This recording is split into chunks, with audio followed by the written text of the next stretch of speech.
하나님의 말씀입니다. 민수기 20장 1절 말씀 함께 읽어보겠습니다.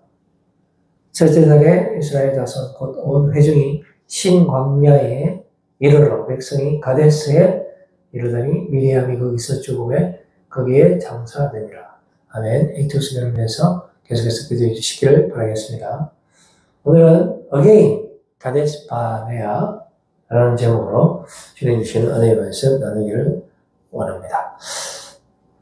우리가 민수기를 통하여 하나님이 주시는 생수 같은 은혜가 광야 같은 우리의 삶 가운데 차고 넘쳐나기를 소원합니다.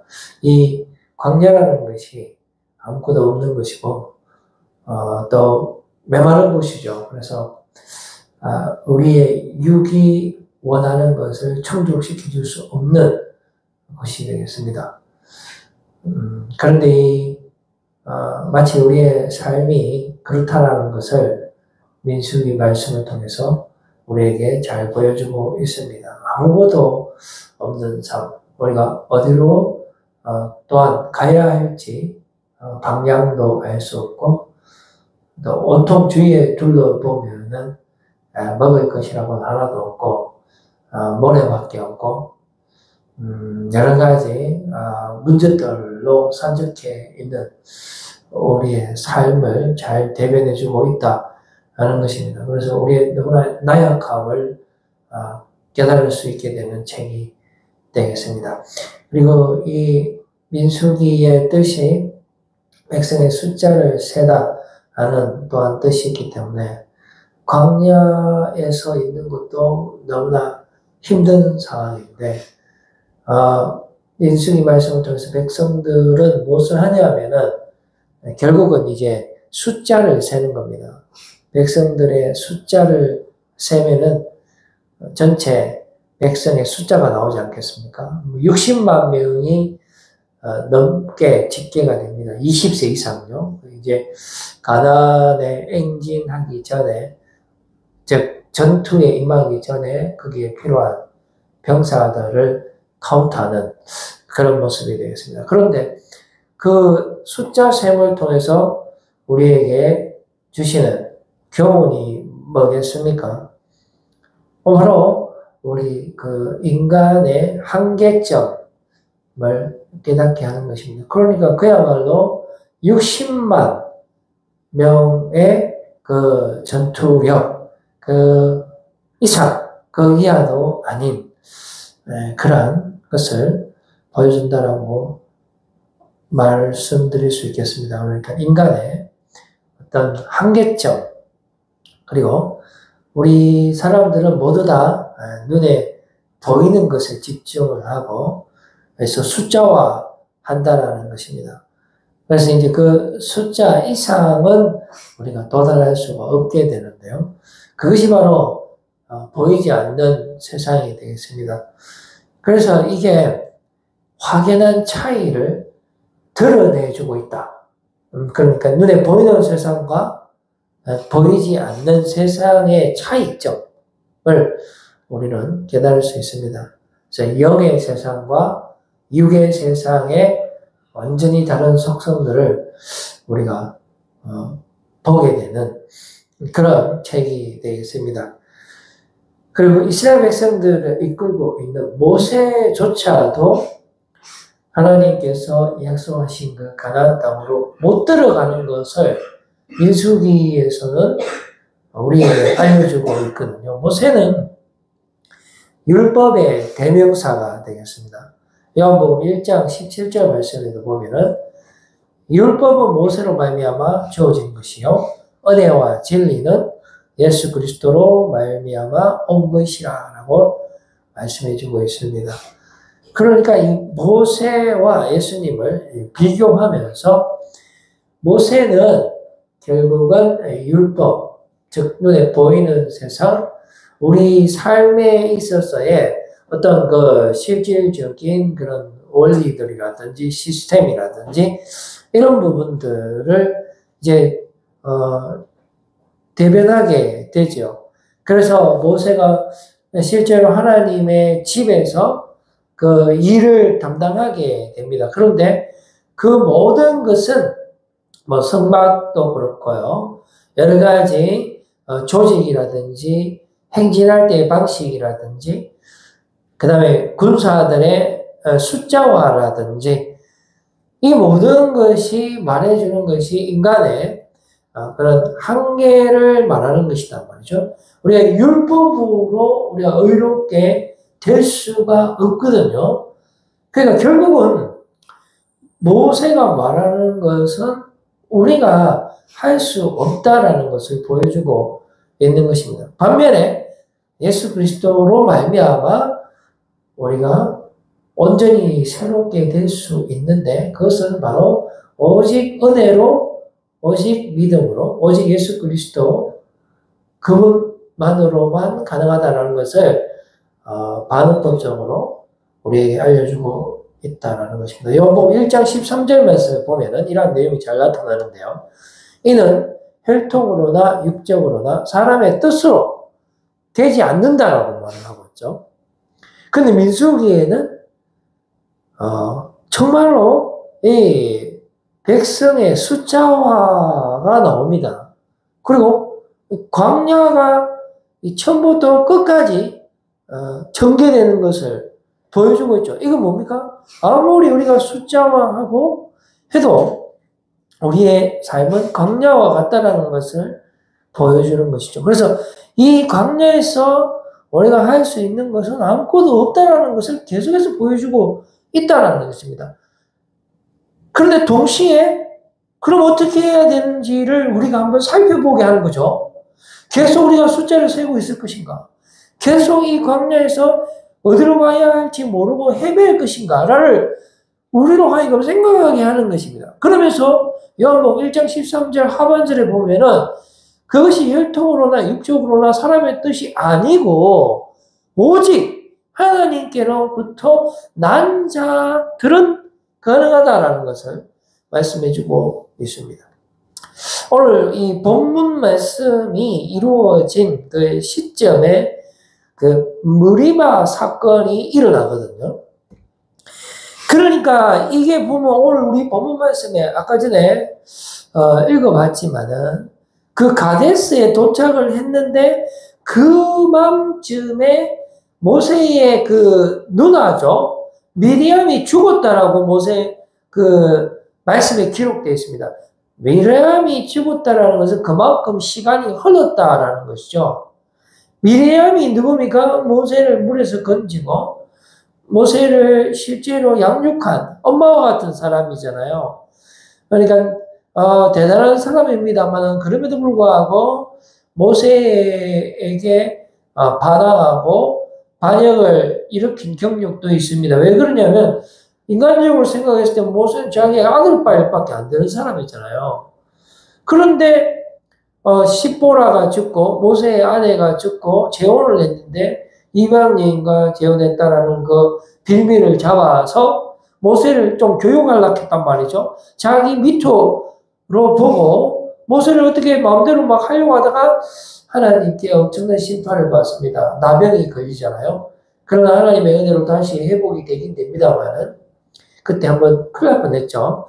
아무튼 이 미리암이 죽었다라고 오늘 말씀은 기록하고 있습니다. 그리고 이맘쯤에 또 모세의 형인 아론도 죽게 됩니다. 자, 그렇다면은 이 오늘 본문의 배경이 그 무리바 사건이 있었던 그 시점인데 계산해보면 출애굽하고 40년 그 외 정탐꾼들이 하나님에게 항명하고 그 하나님께서 진노하셔서 그들을 사막에서 뱅글뱅글 돌리면서 사막 학교를 하겠다라고 말씀하셨는데 너희들이 정탐한 그 하루를 1년으로 계산해서 40년 동안 너희들은 사막에서 헤매야 할 것이다라고 말씀하셨잖아요. 그 시점부터 무려 하나도 빼지 않고 40년이 흘렀다는 말입니다. 이게. 그래서 이 무리바 사건의 장소가 또 기가 막힌데요. 바로 가데스 바네아다라는 것입니다. 그래서 오늘 제목이 어게인 가데스 바네아잖아요. 또다시 가데스 바네아. 그러니까 도로아미 타불이죠. 제자리 걸음이라는 것입니다. 이스라엘 백성들이 하나님의 은혜로 이집트에서 탈출하고 도착한 곳이 어디입니까? 한 1년 지나서 시내산, 그리고 한 2년 지나서 가데스 바네아. 그러니까 정확하게 말하면 38년 뒤에 가데스 바네아에 또 도착했다는, 그러면 38년 동안 뭐 했다라는 이야기입니까? 그러니까 사방에서 그냥 뱅글뱅글 돈 거예요. 그 똑같은 불만불평하고 똑같은 사막 가운데서 똑같이 자기들은 숫자만 세면서 인간적인 생각만 하면서 어떻게 하면 이 광야 같은 삶에서 벗어날 수 있을까? 정답은 없습니다. 그 사람들의 생각으로는 그냥 이집트로 돌아가는 수밖에 없어요. 아니면 빨리 가나안으로 가는 건데 가나안에 가려고 하니까 거기 거인족이 살고 있다고 하거든요. 그러니까 숫자로 자기들이 전투력이 안 되니까 그럼 가지 말자. 그럼 못 잡고 사막에 있으면 못 잡고 사막에는 그래도 만나가 있잖아. 하나님이 주시는 만나. 맛없다 이거야. 그러면은 뭐 우리 나왔던 대로 다시 돌아가지. 우리가 모세를 배반하고 돌아가자. 세종일관 출애굽하고 3일 지나서부터 38년 이 가데스 바네아 갔죠?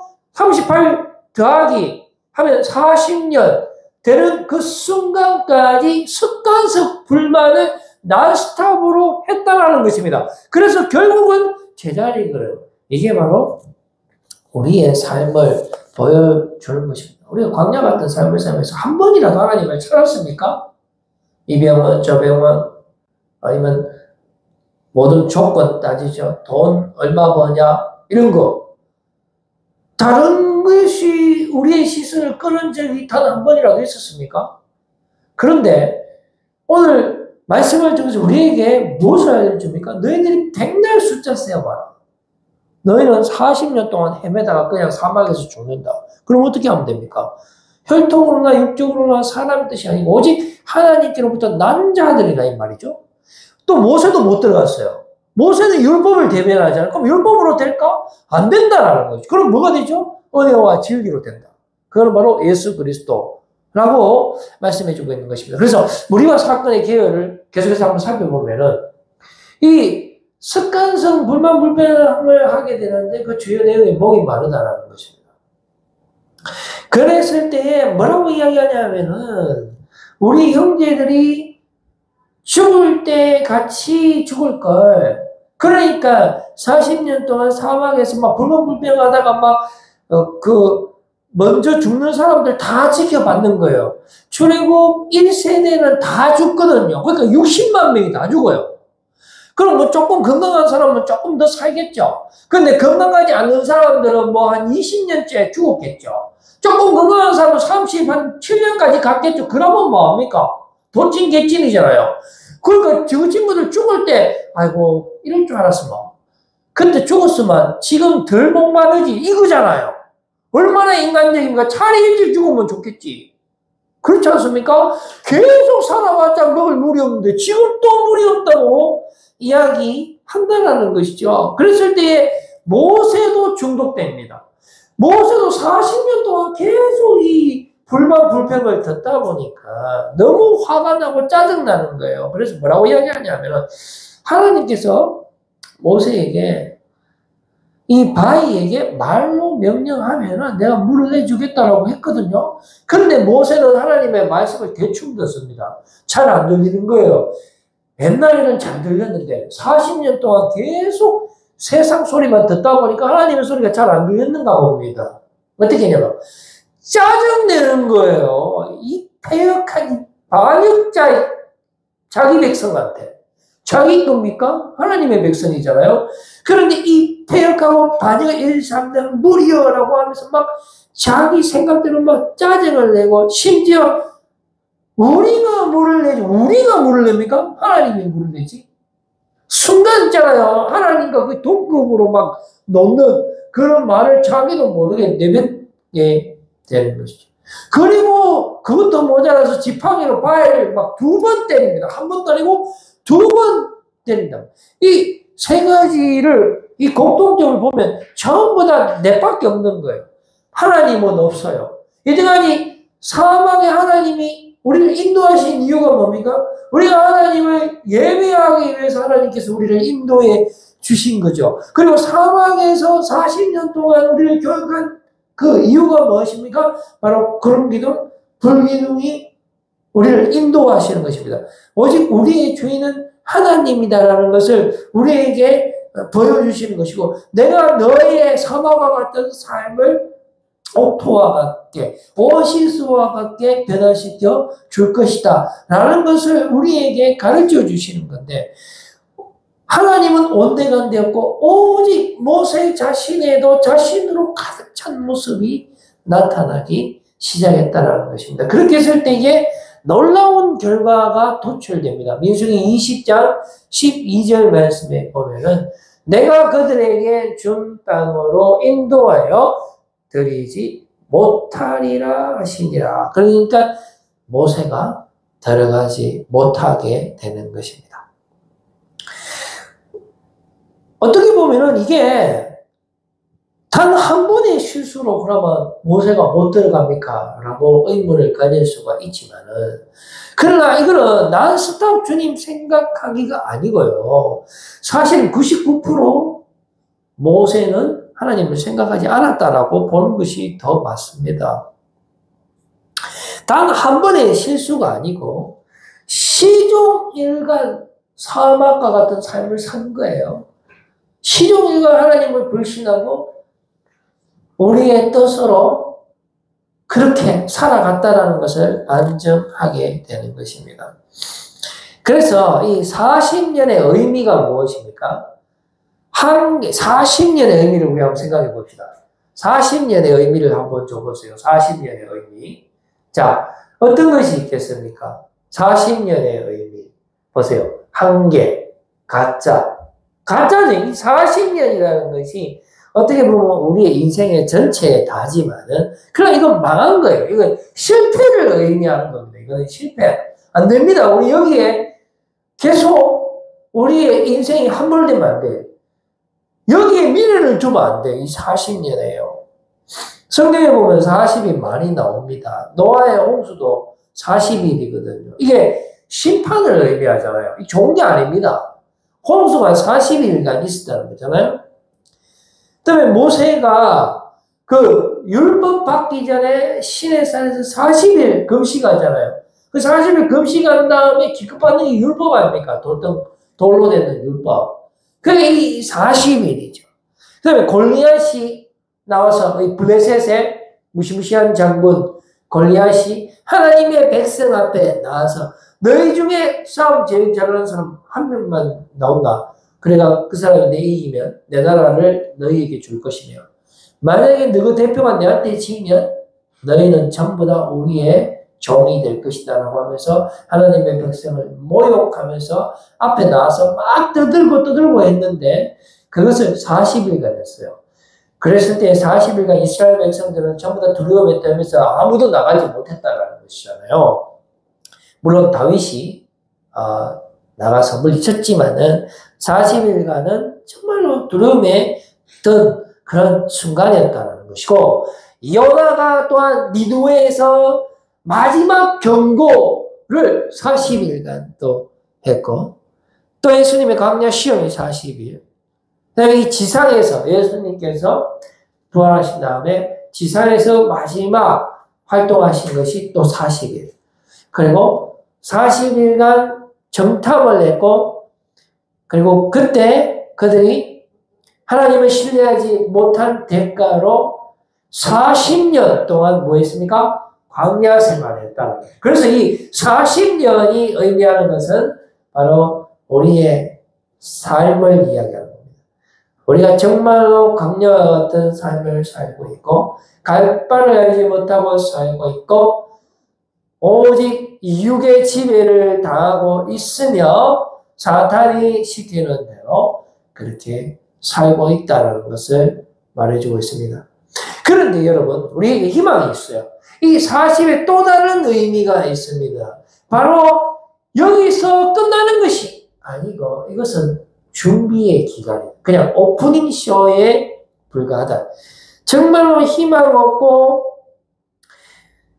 정말 죽은 것 같지만 하나님께서 우리를 반드시 회복시켜 주시고 하나님이 이 광야를 통해서 우리와의 관계를 회복시켜 주시며 우리의 모든 죄를 사해 주시며 우리에게 영원한 승리를 주시기 위해서 우리를 연단하고 우리를 준비하시는 것입니다. 우리는 다시 오실 주님을 기다리며 이 천지계에서 나그네의 삶을 살 뿐입니다. 비록 우리의 육은 시들지만 우리 안에 역사하시는 성령님께서 날마다 우리와 함께 하시며 우리에게 영원한 생명을 주실 때에 그 하나님의 말씀은 우리 안에서 영원하다라는 것입니다. 그래서 우리는 절대로 낭망하지 않고 실망하지 않고 더 좋은 본향을 향해서 오늘도 전진해 나가는 것입니다. 이미 우리에게 승리가 있다라는 의미가 주어집니다. 그러나 그것은 오직 예수 그리스도의 은혜로 성령의 충만함으로 내 안에 예수 그리스도께서 역사하실 때에 놀라운 승리가 우리에게 주어진다라는 것을 또한 우리에게 말씀해주고 있는 것입니다. 그래서 again 가데스 바네아, 가데스 바네아죠. 비록 우리의 삶은 메마른 광야와 같아서 어디로 갈 바를 알지 못하고 걸어가서 오늘도 목마르고 배고프고 메마르고 실패하고 넘어지고 심지어 죽임을 당하지만 그러나 오직 은혜로 오직 예수로 우리의 인생은 반드시 회복될 것이며 역전될 것이며 온전해질 것이며 거룩해질 것이며 주님께서 우리를 사용할 것이며 우리를 통하여 만물이 회복될 것이며 우리에게 영원한 구원을 생명을 이미 우리에게 선물로 주셨다라는 그 믿음을 더 풍부히 하는 그런 우리의 인생이 되어야 한다라는 것을 보여주고 있습니다. 그래서 저는 이제 말씀을 맺으려고 합니다. 비록 우리가 이 사막과 같은 이 40년의 인생 안에 있지만은 하나님의 언약은 우리를 통하여 계속해서 진행되고 있다라는 것입니다. 이스라엘 백성들이 가나안을 정탐한 다음에 저쪽에는 거인이 살고 있기 때문에 우리는 들어가면 몰살당합니다. 그래서 우리는 들어가지 않겠습니다. 우리가 들어가면 우리의 처자들이 죽임을 당할 것입니다. 라고 말했지만 그러나 그 반대로 그들의 자녀들이 가나안 땅에 들어갔다는 사실을 우리가 꼭 기억해야 됩니다. 로마서 3장 21절 말씀에 이제는 율법은 아니고요. 이제는 율법 외에 우리는 이 말씀 하나로 우리의 모든 이 육체의 연약함과 이 거뭇과 같은 이 죄악과 같은 이 더러운 모든 어두운 세력들이 예수 그리스도의 능력으로 완전히 물러가고 우리가 주님 주신 영원한 생명과 승리를 누릴 수 있음을 여러분 이 말씀을 통하여 확보하시기를 바랍니다. 이제는 율법 외에 하나님의 한 의가 나타났다라는 것입니다. 예수 그리스도 십자가의 능력으로 덮인 바 되시는 여러분들 되셔서 그 복된 소식에 여러분들 주인공이 되시고 또한 그 복된 소식의 축복의 통로가 되셔서 하나님께서 맡겨주신 거룩한 사명을 잘 감당하고 주님의 기쁨이 되고 어두운 가운데 죽음 가운데 헤매고 있는 하나님의 어린 양 주의 백성들을 인도해야 되는 그런 거룩한 사명자가 다 되셔서 여러분들 늘 행복하시기를 소원하겠습니다. 기도하겠습니다. 하나님